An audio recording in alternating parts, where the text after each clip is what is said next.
If there were one thing I could wish for every Canadian over the age of 50, it wouldn't be another vitamin, and it wouldn't even be a new medication. It would be stronger muscles. Because many people don't realize this, but after the age of 50, muscle quietly becomes one of the biggest predictors of how well you'll live in your 60s, 70s, and even your 80s.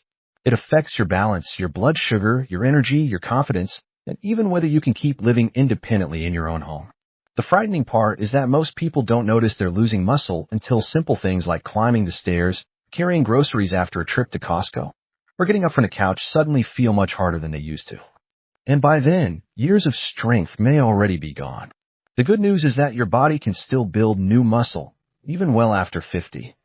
In fact, research continues to show that older adults can become noticeably stronger when they follow the right approach. But here's the problem. Many people spend months exercising and see almost no results because they're making a few very common mistakes that nobody ever explained to them. Today, I'm going to walk you through 7 science-backed strategies that can help you build strength more effectively, support healthy aging, and stay active for years to come. Some of these may surprise you, and one of them is something almost everyone gets wrong. So before you start another workout, let's begin with the single most important principle that makes all the difference. The first thing we need to do is set the right goal, because this is where most people unknowingly hold themselves back. After 50, many Canadians believe their only job is to slow down muscle loss. They think, if I can just avoid getting weaker, that's good enough. But that isn't the goal. The real goal is to become stronger next year than you are today. That may sound surprising, but your muscles don't know how old your driver's license says you are. They respond to one thing, challenge. If you give them a reason to grow, they will continue adapting far longer than most people ever imagine. And that's exactly why the first strategy is so powerful. Keep asking your muscles to do just a little more. This sounds almost too simple, but it's the difference between people who stay strong into their 70s and those who slowly lose independence without realizing why. Your muscles only grow when they face a challenge they're not completely used to. Think about someone who spends every spring working in the garden after a long Canadian winter. The first weekend leaves them sore everywhere, but after several weeks, the same work suddenly feels much easier. Nothing magical happened. Their body simply adapted. Your muscles work the exact same way. Every time you ask them to do just a little bit more than before, they quietly rebuild themselves stronger. Not dramatically, not overnight, but steadily. Here's where many people make a mistake. They believe doing more means lifting heavy weights immediately. It doesn't. If today you comfortably complete 8 chair squats, next week your goal might simply be 9. If you walk with resistance bands, perhaps you add 1 extra repetition. Maybe you hold a light dumbbell that's only 1 or 2 pounds heavier. That's enough because your muscles don't measure your ego. They measure effort. Small improvements repeated over months become life-changing improvements years later. Imagine placing $1 into a savings account every day.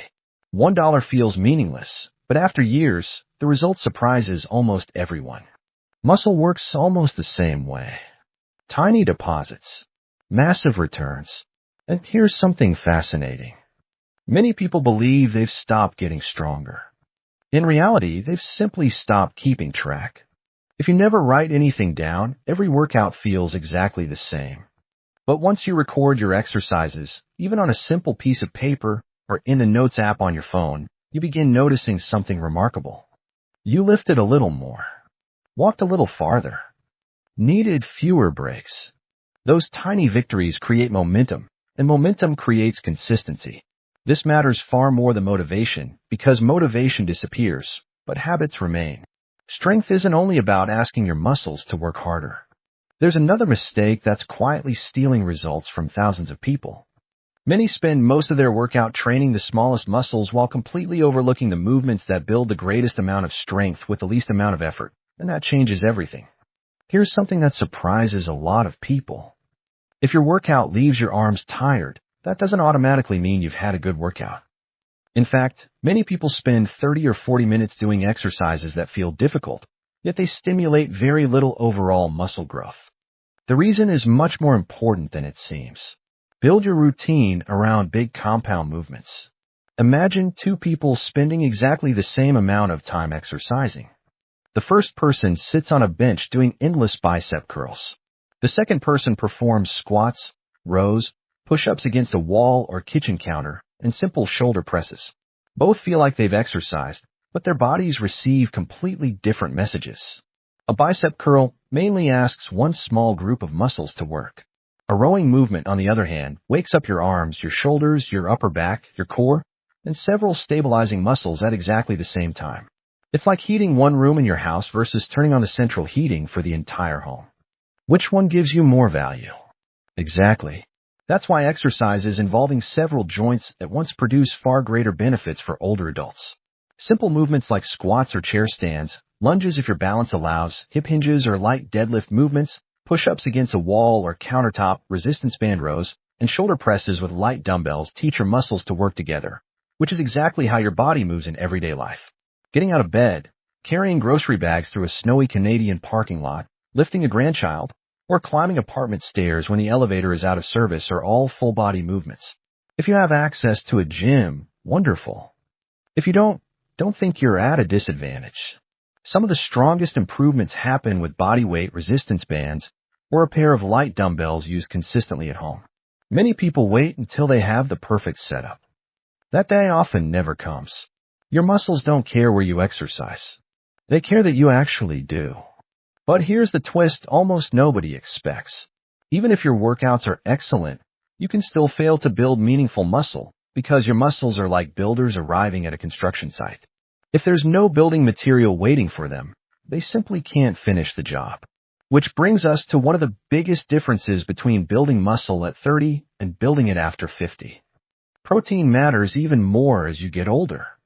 Most people assume older adults need less protein because they're less active. The opposite is often true. As we age, our muscles become less sensitive to the signals that tell them to grow, something health professionals sometimes refer to as anabolic resistance. Think of it this way. When you were younger, your muscles heard protein like someone speaking through a microphone. Now it's more like someone speaking across a noisy room. The message is still there. It just isn't as loud. That's why many experts recommend aiming for roughly 1.2 to 1.6 grams of protein per kilogram of body weight each day for healthy older adults doing resistance exercise, unless a healthcare professional has advised otherwise. But there's another mistake that's incredibly common. People eat very little protein all day, then have one large serving at dinner. Your muscles don't work that way. They're happier receiving several steady opportunities to rebuild throughout the day. That could mean including protein at breakfast, again at lunch, and again with dinner. Eggs, Greek yogurt, fish, chicken, lean meat, cottage cheese, beans, lentils, and tofu can all help support muscle maintenance and growth. You don't need expensive powders or complicated supplements. You need consistency. Exercise creates the signal. Protein provides the bricks. Without both, the house never gets built. By now, you can probably see something important. Building muscle isn't about finding the perfect workout. It's about giving your body everything it needs to respond. And this is where many hardworking people accidentally sabotage themselves. Eat enough to support muscle growth. Here's a question that catches many people off guard. Can you build a house if you keep removing bricks every single day? Of course not. Yet that's exactly what happens when someone exercises regularly but consistently eats too little. Many Canadians, especially after 50, begin eating smaller portions because they're worried about gaining weight. While maintaining a healthy weight is important, eating too little for long periods can make it much harder for your body to build or preserve muscle. Your body has to make choices. If energy is constantly in short supply, building new muscle moves lower on the priority list. That doesn't mean you need oversized meals or trendy diets. It simply means eating balanced meals with enough quality food to support recovery. Think colorful vegetables, whole grains, healthy fats, lean proteins, fruit, beans, nuts, and simple foods your grandparents would recognize. Here's another surprise. Many people believe they need a huge bowl of pasta or sugary snacks before every workout. For most people doing strength training, that's simply not necessary. Your body already stores energy in your muscles and liver. A balanced meal earlier in the day is often enough. The workout creates the demand, and your overall eating pattern determines how well your body answers that demand. Muscles don't reward enthusiasm. They reward repetition. Consistency beats intensity every time. People often believe progress comes from one incredible workout. It doesn't. It comes from dozens of ordinary ones. Research consistently shows that training each major muscle group around 2 to 3 times per week is an effective target for most healthy adults. Not every day, just regularly. Strength works much like brushing your teeth. Small, regular investments always outperform occasional heroic efforts. One simple full-body routine performed consistently often produces better long-term results than an advanced program you can't stick with. The strongest people in later life aren't the ones who train the hardest for 1 month. They're the ones who quietly kept showing up year after year. Some days you'll feel fantastic. Other days you won't. That doesn't mean you're failing. It means you're human. Showing up on an average day is often more valuable than waiting for the perfect day because perfect days are surprisingly rare.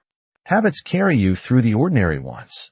Many people think doing more is always better. Sometimes doing more is exactly what stops progress. Your muscles grow while you're resting. The workout is only the signal. The rebuilding happens afterwards, especially while you sleep. That's why someone who trains every day without enough rest may actually progress more slowly than someone who trains a little less but recovers well. Your body needs time to repair those tiny muscle fibers before making them stronger. Good sleep, rest days, and managing stress aren't rewards for exercising. They're part of the training itself. As we grow older, recovery naturally takes a little longer. There's nothing wrong with that. If one muscle group still feels unusually sore, give it another day. Take a walk, stretch gently, or train another area if appropriate. Recovery isn't laziness. Recovery is preparation. Ignoring that warning often leads to strains, aches, or injuries that can keep someone away from exercise for weeks. And finally, think in years, not weeks. After 50, the goal isn't to impress anyone at the gym. It's to make everyday life easier, carry your groceries without struggling, walk confidently on icy Canadian sidewalks, stand up from a chair without using your hands, play with your grandchildren without worrying about your knees, and remain independent for as long as possible. That's what real strength looks like. Some weeks you'll feel stronger than others. Life happens. You might sleep poorly, travel, catch a cold, or feel stressed. That doesn't erase your progress. It simply means adjusting instead of quitting. The people who succeed aren't the ones who never miss a workout. They're the ones who always find their way back. Muscle can still grow after 50, after 60, and even after 70. Study after study continues to show that older adults can improve their strength when they combine regular resistance exercise, enough protein, proper nutrition, and adequate recovery. So instead of asking, "Am I too old?" ask yourself, "What small step can I repeat for the next 10 years?" Because that's where the real transformation begins. Not with one perfect workout or one perfect meal, but with small decisions repeated often enough that one day you realize climbing the stairs feels easier, carrying groceries feels lighter, and your body is capable of doing things you thought age had taken away forever. That's the real reward, not just living longer, but living those years with strength, confidence, and the freedom to enjoy them. If this helped, hit subscribe for more simple health tips like this, and share it with someone who needs to hear it too. Take care of yourself, and I'll see you in the next video.